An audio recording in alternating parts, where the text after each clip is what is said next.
जैसे पिछले लेक्चर में मैंने माइट्रल वाल्व की इधर पैथोलॉजी के बारे में बातचीत करी थी। अब मैं बात कर रहा हूँ आयोटिक वाल्व की, इसमें दो ही आती है। जैसे प्रोडक्स वाला केस होता है वो माइट्रल वाल्व में देखने को मिलता है, इसमें नहीं देखने को मिलेगा। तो इसलिए हम बात कर रहे हैं आयोटिक वाल्व की।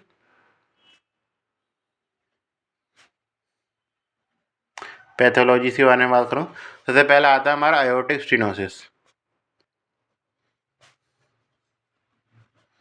आयोटिक स्टेनोसिस में 3-4 फाइंडिंग आपको पहले से ही पता है। क्या इतने तो मैंने बताया था कि नैरो स्प्लिटिंग देखने मिलती है हमको। नैरो स्प्लिट किसमें? S2 में। और क्या बताया था कि उसमें S4 देखने को मिलती है, मैंने बताया था S4 देखने को मिलती है। तो ये चीज़ और कॉमन फाइंडिंग तो आपको पता ही है। मेन रूप से पता होना चाहिए कि मरमर किस प्रकार देखने को मिलती है आपको। तो ये चीज़ आपको पता होना चाहिए कि मरमर की फाइंडिंग आपको जानना मेन रूप से इम्पोर्टेंट है। तो मरमर में मैं बताऊँ तो इस तरीके से वो देखने को मिलती है हमको क्रिसेंडेंडो डिस्क्रिसेंडो मरमर देखने को मिलती है ये तरीके से। तो ये तरीके वो अनसिस्टोलिक मरमर भी रहती है, लेकिन वो क्या तरीके से क्रिसेंडो डी क्रिसेंडो मरमर रहती है। तो इस तरीके ध्यान रखना, इजेक्शन मरमर देखने को मिलती है। मतलब इजेक्ट मतलब उसमें मरमर जिस जगह का नाम ले रहे हैं, मतलब कि उस जगह साउंड सबसे ज़्यादा हो रही है इस तरीके से। तो मेन उसे ध्यान रखना क्रिसेंडो डी क्रिसेंडो मरमर देखने को मिलती है। कैसी ये तरीके में डायग्राम बना दूँ तो इस तरीके से ये छोटी छोटी होती है, फिर ज़्यादा हो जाती है एकदम इजेक्शन वाली फेज में, फिर इस तरीके से कम होती चली जाती है। इस जैसे मैं ज़्यादा लंबा कर दिया है। तो S1 से S2 तक होता है। अरे किस मरमर किस प्रकार देखने को मिल जाती है, तो मैंने बताया था इसके जो इजेक्शन क्लेशन फेज होती है वो किसके कारण आती है। जो S1 क्लोज होता है वो चल मैं गल्लेन बार बोल चुका हूँ, चल मैं बार बार रिपीट करता रहता हूँ ताकि आपको चीज़ें समझने में आसान हो। तो S1 जो क्लोज हो रहा है वो किस कारण क्लोज हो रहा है? ट्राइकासिड बाल के क्लोज होने के कारण हो रहा है। फिर उसके बाद क्या कि ओपनिंग इजेक्शन फेज किसके आता है? जो आयोटिक और पल्मोनरी बाल होता है उसके ओपनिंग के कारण देखने को मिल जाता है।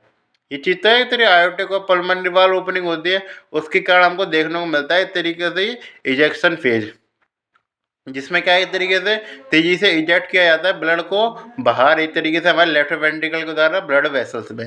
ये एक तरीके इजेक्शन फेज आप समझ गए। तो उसमें क्या होता है तेरी इजेक्शन फेज में क्या है तरीके से, तो अब सिंपल सी बात है, जो हमारा सिस्टोल है वो तरीके से इस तरीके। तो ऐसे में इजेक्शन फेज इतनी कौन सी फेज रहेगी? तो इजेक्शन फेज हमारे वो फेज रहेगी इस तरीके से जहाँ पे सबसे ज़्यादा जोर लगना चाहिए था। कुछ सिंपल सी बात है, अभी देखें तो शुरुआत में इससे पहले ब्लड है वो निकलना स्टार्ट तो हुआ नहीं है। सिंपल सी बात है, भले ही प्रेशर लगना स्टार्ट हो, लेकिन ब्लड निकलना स्टार्ट नहीं हुआ। यहाँ पे क्या है तो ब्लड निकलना स्टार्ट हो गया, तो इसलिए ब्लड फ्लो यहाँ से स्टार्ट हो जाता है। सिंपल सी बात है, ब्लड फ्लो स्टार्ट हो गया यहाँ से। तब ब्लड फ्लो स्टार्ट हो गया, सबसे पहले सबसे ज़्यादा रहेगा कोई रैपिड इजेक्शन पे स्लो इजेक्शन। तो यहाँ पे क्या तरीके से रैपिड इजेक्शन आता है जिसका का थोड़ी सी ज़्यादा साउंड देखने को मिलेगी, फिर स्लो इजेक्शन आ गया। तो इसलिए क्या कि पहले तो थोड़ी सी मरमर हमको थोड़ी सी बड़ी भी मिलेगी, यदि नहीं भी मिले मान के चले सारी सीधे डिक्सेंड भी देगी तब भी हम बचा सकते हैं। मेन रूप से उसमें पता होना चाहिए इजेक्शन क्लिक होती है।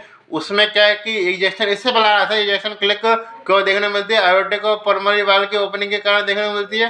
अब आयोटिक वाल्व का पल्मोनरी वाल्व की किस हम खैर उसके बारे में बातचीत करेंगे। तो आयोटिक वाल्व के जब भी ओपनिंग होता है इस तरीके से, तो उसमें क्या होता है आयोटिक वाल्व की जैसी ओपनिंग होती है वो क्या करता है इस तरीके से ब्लड निकालना स्टार्ट कर देता है। तो पहली फेज में सबसे ज़्यादा तेजी से ब्लड निकलेगा, तो इसलिए क्या कहेगी सीधे तो तेज साउंड देखने को मिलेगी। फिर क्या कहते हैं साउंड है उस तरीके से गिरती चली जाएगी। तो ये चीज़ आप बता सकते हैं इजेक्शन मरमर देखने को मिलती है हमारे क्रिसेंडो डी क्रिसेंडो मरमर किसमें इस तरीके से हमारा इजेक्शन मरमर, और ये क्या कहते हैं हमारा आयोटिक स्टीरोसिस में देखने को मिल जाती है। क्या सिम्टम देखने को मिलेगा? तो हमको इस तरीके से वो सिंपल जो लेफ्ट वेंट्रिकुलर फेलियर सिम्टम देखने को मिलेंगे, उसमें कोई खास बात है नहीं मेन। और उसके अलावा क्या देखने को मिल जाता है मेन जो एक तरीके से, ये तो हमें पता ही है जैसे पल्मोनरी स्टीनोसिस में भी देखने को मिल जाती है चीज़ें। तो मेन चीज़ आती है वो तो एपेक्स बीट में देखने को मिल जाता है। तो एपेक्स बीट देखते चलते वो हैविंग एपेक्स बीट देखने को मिल जाती है, हैविंग एपेक्स बीट। उसके अलावा क्या देखने को मिलता रहता है हमारा, वो कहते हैं कैरोटिड थ्रिल देखने को मिल जाता है। ये चीज़ ध्यान रखना, कैरोटिड थ्रिल देखने को मिलता है। ये चीज़ है कैरोटिड थ्रिल देखने को मिलता है किसमें? इस तरीके से हमारे आयोटिक स्टीनोसिस में। ये चीज़ें प्रोसीजर क्या, कौन कौन से क्या काम करेंगे इसको रोकने के लिए, उसके बारे में बातचीत मैं करूँगा नहीं अभी। तो इसलिए ये चीज़ें तो कैरोटिड सेल देखने को मिलता है। और एपेक्स स्पीड कितने मिल कैसी देखने को मिलेगी हमको, हैविंग एपेक्स स्पीड है वो हमको देखने को मिलेगी। तो इसलिए लगभग हमारे से सिस्टोलिक वाला पोर्शन तो खत्म ही हो गया। फिर हम आते हैं लास्ट में इतने आयोटिक रीगर्जिटेशन पे।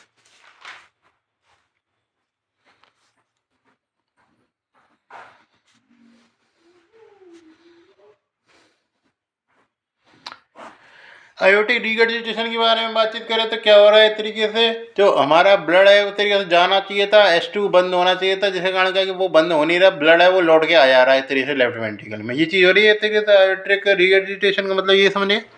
अब आयोटिक रिगर्जिटेशन का जो मेन सिग्निफिकेंस है वो क्या रहेगा, क्योंकि सिंपल सी बात है, ये जो है वो एक तरीके से सिस्टोल के टाइम पे तो कोई दिक्कत आ नहीं रही।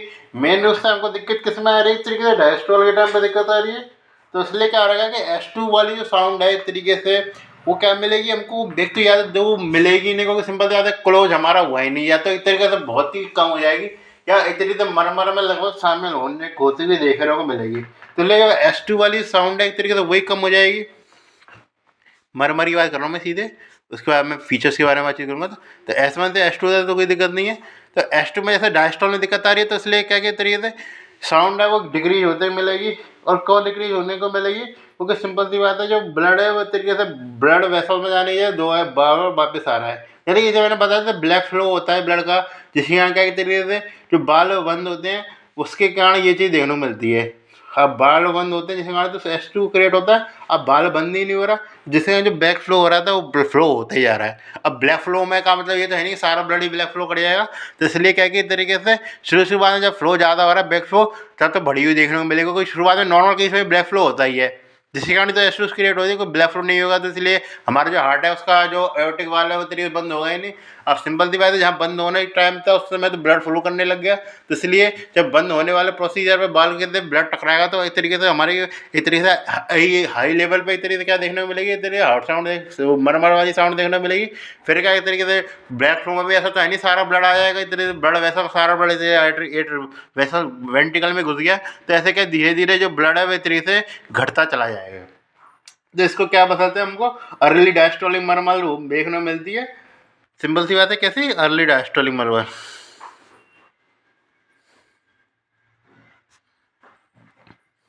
और कैसी महंगी है उनको डी क्रिसेंडो मरमर। तो इससे आप पता लगा सकते हैं कि किस प्रकार की मरमर देखने को मिल रही है। वैसे मेन ये इस पर आता है, वो आता है पल्स पे क्वेश्चन, वो आता है हमारे कैसी पल्स मिलेगी, तो उसमें आता है वाटर हैमर पल्स देखने को मिलेगी। क्योंकि सिंपल सी बात है कोलैप्सिंग पल्स, क्योंकि सिंपल सी बात है ब्लड है वो लौट रहा है एक तरीके से।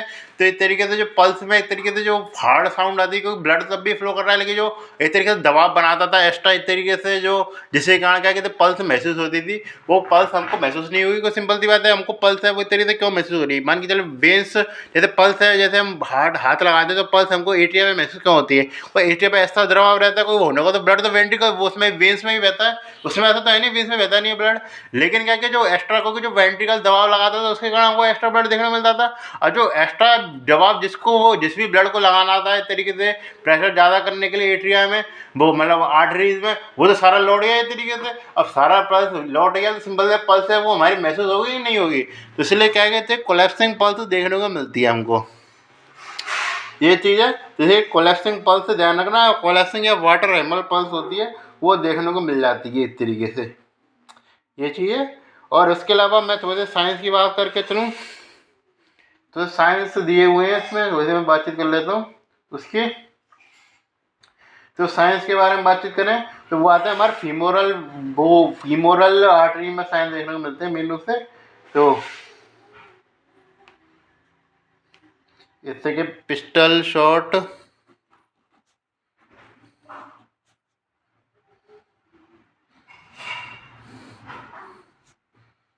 पिस्टल शॉट फीमोरल पल्स देखने को मिलते हैं, इसे टर्बेसाइन कहते हैं। इसके अलावा यूवेला पल्सेशन, जैसे उसका दूसरा साइन बोल देते हैं फीमोरल का, वो इसके क्या क्या कहते हैं एक तरीके से डूरो डूरोसियस साइन किसके कहते हैं, फीमोरल पल्स से जुड़ा हुआ है ये। उसके अलावा क्या कहते हैं एक तरीके मुलर साइन रहता है हमारा, किससे थे यूवुला पल्सेशन जुड़ा होता है। और उसके अलावा क्या देखने को मिलता है इस तरीके से, डी मेसेट साइन देखने को मिलता है, जो क्या है तरीके से हेड मॉडलिंग होती है। और हेड मॉडलिंग का मतलब सीधे मैंने जो बताया था इस तरीके से वो कोलेसियम पल्स है, ये इसी की बात हो रही है डी मेसेट साइन की। और उसके अलावा जो बात करें पल्सेटिंग नेट पल्स है, इसके बारे में फर्स्ट ईयर में चर्चा हो रखी है, इसलिए मैं थोड़ा सा इसको हाईलाइट करूँ। पल्सेटिंग नील बेड, मेन जो बताना मैंने इंपॉर्टेंट जो बताया वो थोड़ा सा याद रखने, वो उससे कहते हैं पल्सेटिंग नेटवर्क को क्विंकेल साइन कहते हैं। ये थोड़ा सा याद रखने वाली बात है क्योंकि थोड़ा सा मेंशन किया गया है। मेन उसे वो डी मेसेट साइन जा सकते हैं, ये डी मेसेट साइन तो पता ही है आपको, मुलर साइन याद रखें, और फीमोरल वाला पल्स कहीं दिख जाएगा, और जगह तो दिखेगा नहीं हमको फीमोरल पल्स, वो यहीं दिखेगा, तो इसलिए डी मेसेट साइन पल्सेटिंग नेटवर्क क्विंकेल साइन था, और ये ज़रा साइन था, इसके बारे में आपको पता होना चाहिए। तो इसलिए हमारा ये आयोटिक री बाल वो हो गया, वो इतने समाप्त हुआ। अगले लेक्चर में मैं चारों पाँचों बाल के बारे में एक संग बात कर लूँगा।